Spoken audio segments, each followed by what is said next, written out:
L'eau, c'est la vie. Tout ce que nous faisons ou consommons utilise de l'eau.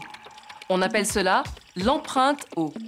Par exemple, quelle est l'empreinte eau d'une tasse de thé? Réponse à la fin de ce reportage qui nous emmène aujourd'hui en Inde. Sur la côte ouest de l'Inde, dans l'état du Gujarat, bien des familles n'ont pas d'autre alternative que de boire de l'eau salée. L'eau de mer s'infiltre à l'intérieur des terres et vient polluer leurs puits. Les côtes du Gujarat, en particulier celles de Saurashtra et de Kutch, sont constituées de deux différents types de pierres, le gaj et le calcaire. Comme vous pouvez le constater, ces deux pierres sont très poreuses. L'eau creuse des cavernes de près de 3 mètres de haut et d'1 kilomètre de long. Et l'eau de mer pénètre dans les terres côtières. L'eau des puits devient salée et certains villages n'ont plus accès à l'eau douce. Une équipe de scientifiques vient analyser la qualité de l'eau dans un village du Gujarat.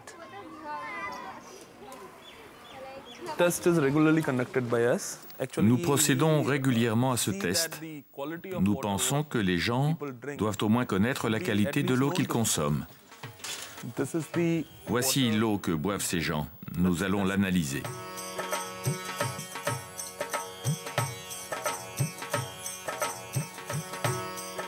Le résultat révèle un taux de salinité très élevé, dans les 6000 ppm. ppm signifie la part pour 1 million par litre d'eau. Selon l'Organisation mondiale de la santé, le taux devrait s'approcher des 500 ppm. Le taux est ici 12 fois plus élevé. Nous sommes dans une zone extrêmement saline. Cette eau n'est pas potable.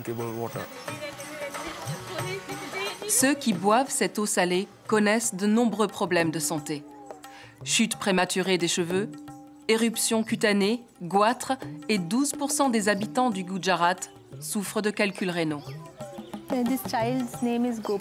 Cet enfant s'appelle Gopal.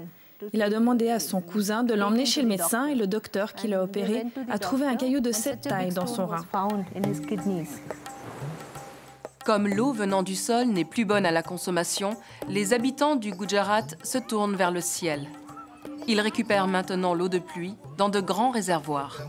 Nous sommes ici à l'intérieur d'un réservoir qui représente l'une des meilleures solutions pour lutter contre le problème de salinisation.